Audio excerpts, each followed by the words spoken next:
Hello everyone, this is Cookies. I've got turn 21, and this is going to be the first turn that I record for this particular recording session, so we'll see how rough it is. Taking a look here, we've got a few messages, one from Pythium. Alright, so Pythium, nap with Pyrene ended, battle should happen turn 23. Shenu has agreed to attack with me. Hard to know if this is best. Shenu looks much stronger, and it may have been better to ask Pyrene for help against them. Yeah, we were kind of wondering about that last time. But he's opting for the path of least resistance, or so he thinks. We'll see.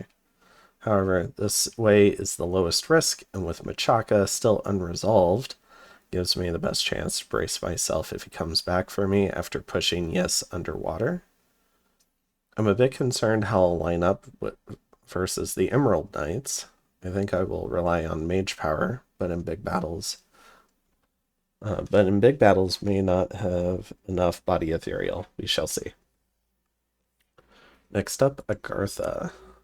I think I somehow caught Yes by surprise. That's the only explanation I can think of for that Morgan princess to be in that province. An unexpectedly lucky kill. With that, this first turn of the war went even better than my best hopes. Of course, now Yes gets to respond. I have not yet heard how it went on other fronts. My scouts didn't catch any major battles. Yeah. Yeah, I can agree with that. Alright, slow and sloppy war against Machaka so far, as he's been much more timid at threatening my under construction fort than I was expecting. Yeah, I was expecting a fight there too, potentially. It seemed like he had the advantage where the spiders might have been able to take on the Morvarks, especially based on how that one raid went. It seemed like he might have had the advantage, but I don't know. We'll see how it goes. Anyways, that's complete now, so time to go pressure his monolith. Agartha attacking is both unfortunate and unsurprising. I can afford to give some ground on that front until Machaka is neutered. I mean, he's going to advance pretty quickly if you don't counter it. If he splits and sends his amphibious stuff towards my cap, it'll be with extremely limited mage support, and I'll have enough within range to intercept. At least one of my coastal plains forts is on a Well of Misery or similar, which is awesome. One downside of death scales, those are harder to spot in advance. Don't play Dominions on vacations, kids. You miss things and fall behind on Diplo. Alright. So we've got a fair number of player battles here. No indie flags in this list, which is great. This should be peak entertainment. Starting off, we have Call of the Winds. I anticipate this will fail.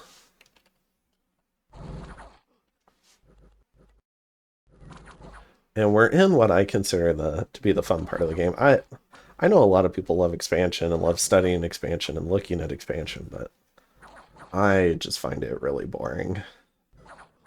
Even even as someone who's not particularly good at it. I don't know. If I wanted to play the indies, I'd play a single player. It's kind of been my view. Alright, we got a new prophet. I don't think he renamed that one. Shame. Let's see. We've got a scout. Pinging, I guess it looks like PD. Yeah, the cap PD. Is there extra cap PD here? Or is this what you get with 25? Alright. Then we've got one of these Spider Rider raids. I really like them, but this one's going to run into more Varks. So I don't think it's going to have a good time. That said, still has the death poison, so can always some potential for some lucky kills. But if they snipe this pretty weak Machaka Chief, nope, they're going to go straight in.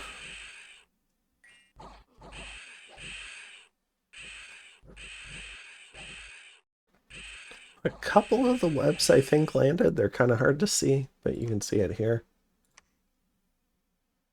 So that reduces the defense to 4. Gives them a chance to maybe try and land some of their attacks. But doesn't look like they did. Alright, so yeah, the Morvarks clear that out. Then we've got Nabat attacking Jotunheim. Alright, we've got a Mukarib. And we've got a Janamir here. So a little bit about the Ethereal. I think this guy... I wonder if this Janamir is going to be on advancing cast. Maybe doing like lightning bolts. Or if he's going to... Because they have a lot of good self-buff paths. So maybe he'll self-buff and fly in to try and thug. This is a fair amount of stuff here. It looks like there's a little Wolf Rider raid here too. Or counter raid.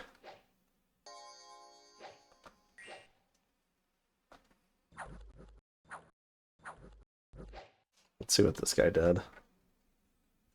Yeah, it looks like he kind of wants to get in there and thug a bit. Unfortunately, his bless did not hit himself. Right?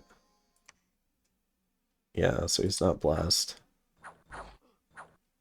I wonder if advance and cast would be the best script. He would still kind of potentially get into melee and do okay, but lightning bolts on these Jotuns would also be pretty good. Or shockwave.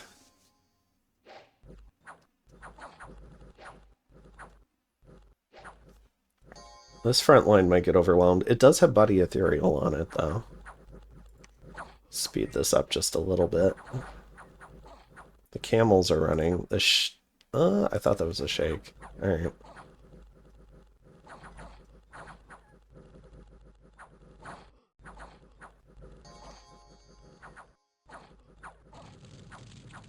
Do they go for the mage? No, they route.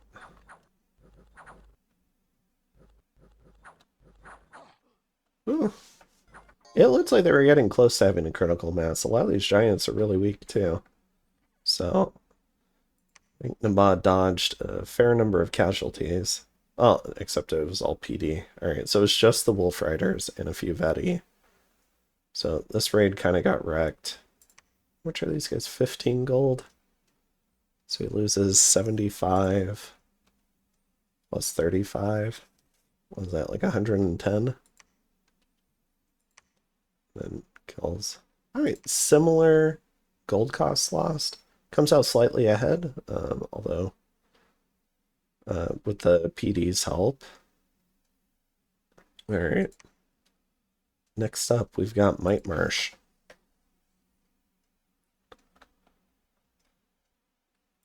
Alright, we've got Winter Wolves. We've got a Golem Crafter. We've got Morvarks. Alright, so here we should get to see how the Winter Wolves do against the Morvarks.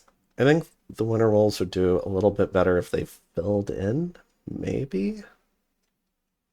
Because I'm worried that the AoE 1 attacks, as effective as these guys are at killing Morvarks, I'm worried that the AoE attacks will just wipe out like a whole, like half the squad. We'll see. Would be great if he could point buff these with fire resistance. Are they spirit form? They are. Alright, well, I mean, that's one part of the battle, but this is the interesting part. I thought it was more than 2 Morvarks, though. Oh, they're on attack rear. So they'll get the Druid kill. They do have cold res. This one's got a GSS.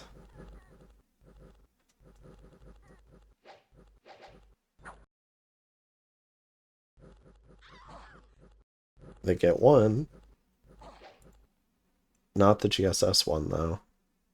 A lot of experience stars, so up at 27 defense. Even with a swamp penalty. What's the increased protection? Alright, 22 prot too. These guys probably just have a hard time biting through the armor. Sneak a little bit over here. See if I can catch the other fight. Yeah, the pale ones are winning this, but they'll also get killed by this thug.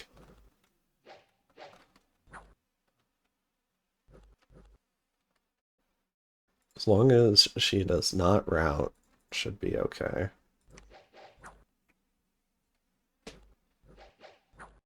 Alright, there go the Winter Wolves.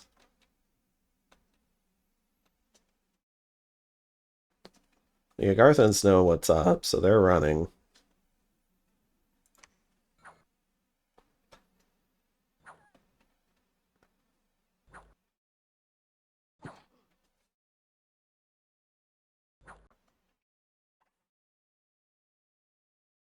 Alright. Let's see. So yeah, loses 15 Winter Wolves, does kill the Kurnow Druid, which, considering the Winter Wolves, now they do cost mage turns. So they're not technically free. They cost whatever the upkeep of the mage is. There's some opportunity costs, like that mage could be doing other stuff. But I would just count it as the upkeep. And then we've got 3 Pale One Soldiers, because that's what the mage chose to do. And then also killed a Morvark Knight. So 115. It's like 300 plus gold. Yeah, I think for the upkeep of a mage, this probably came out ahead for Agartha. I mean, these guys are pretty cheap too. Okay. Next up, we've got a fight on Machaka. Yes, going for the cap. And it's undefended. Now, this is a pretty big deal. It effectively, it clears the cap PD, which frankly the cap PD is not very good for Machaka. But there's some utility there for preventing bad events and patrolling. It also stops cap recruitment. So this is effectively a few dead spiders and potentially, in some ways you could consider it like a dead cap-only mage. All right. How many was there? 30 Morvark Knights and 6 champions. All right, and Timeless Waste. So, yes, saying, come get me. I'm just going to sit on your cap until you do so. All right, now we do have the Bronze Colossus. Dodges the Shatter Thugs. Do remember a couple of those running around. I don't think we need to watch this, though. I would love to see Nabag give this guy a weapon, though. The Fist Attack at 6 attack. Like, I know he'll off-script cast stuff, but, like, why not give him a weapon or something? I think even, like, a GSS or something should give him, like, 10 attack, right? Well, you could give him, like, an AoE 1 weapon, too. Help him with chaff clear. Alright. Inkuna Aral. Let's see. We've got another Morgan champion with a few thugs. Or a few Morvarks, not thugs. Yeah, so 3 of them. In Loreborough. Got Agartha. I think this is trying to lock down another fort. I think this is the one on the Pythium border. Got another GSS thug, though. Yes, should pretty easily defend that, especially with luck and Blurred Body, Bark Skin, Moss Body. Like, this point buffing is super solid. And, like, I guess even the Fort PD was going to clear out these Agarthans. So, just throwing away gold here. Now, these are pretty cheap troops, so it's not a big loss. It was worth an attempt. Alright, Rainy Glen. Jotunheim attacking. We got some Wolf Riders. Can this win? I think so. Oh, attack rear. Yeah, should be fine. Alright, Wolf Riders always surprise me with how well they do. Alright, loses 1 in Inasia? Alright, we've got a front line of Thrumsherdings. I think this is the Shatter group. Yeah, so we've got 2 of these Shatter thugs. A number of Sacreds. And I think they're just going to start moving to the capital to try and checkmate the cap. Stop that production again. And then he can probably... Oh, he's not going to be able to make more Shatter Thugs, so he's got to be careful with these. Because I remember he had messages saying he traded for this stuff. Alright, Glistening Dew Forest. We've got another set of spiders. Okay. Then in Lightport, a couple more Morvarks. They should clear up that PD. And then the Fortress of Iskapine? Isepi? I don't know. But we've got the big Agarthan army, including this Adept of the Golden Order here with some fire and astral pearls. Does Yis defend? Ooh. Nope. Alright, so free fort for Agartha. I'm not even sure if this will trigger gem usage. Which could work out for Agartha if certain buffs were supposed to go off and maybe these wall archers kill a mage. That could end up helping out. Because yeah, these guys don't have armor themselves. So no protection, they're not doing personal iron skin.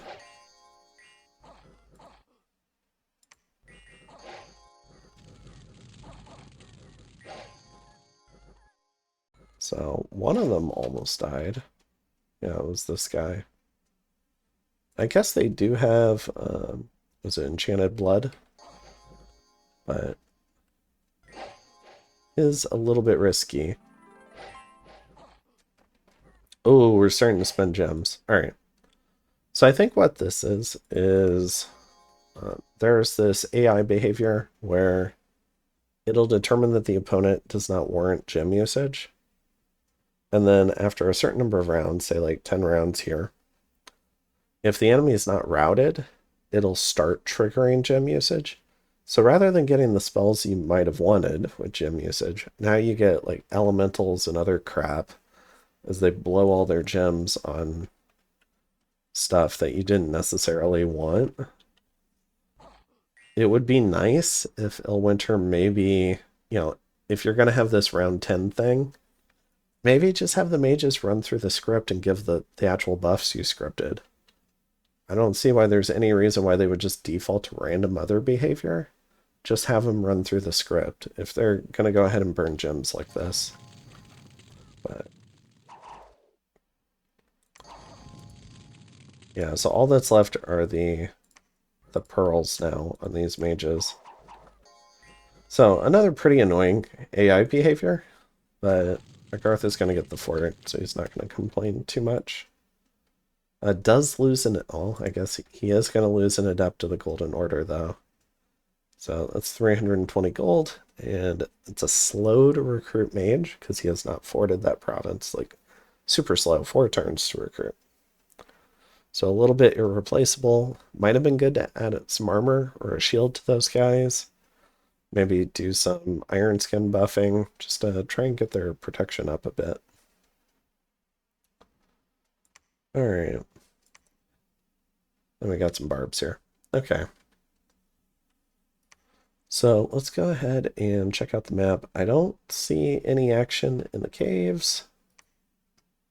And let's go ahead and hop on the map. So we got the Jotunheim-Nabha conflict, so this army is going to press for the cap.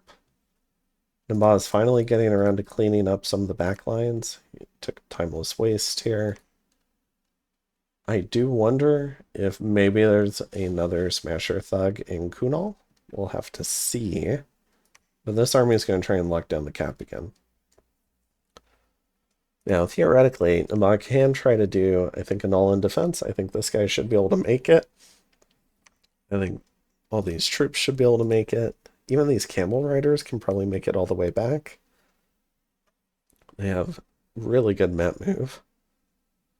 There's a Malika here, so it's got Veil Army. So even we don't get to know what all is here. And we do see 25 PD again on the cap. So I think he should try to defend the outside of the fort and just try to win this fight. I don't think you want to sit in the fort and just let him take everything again and slowly siege you down. He might try to dom kill you, in which case now you're gonna have to fight outside the fort anyways. So generally my preference is you should fight outside. All right.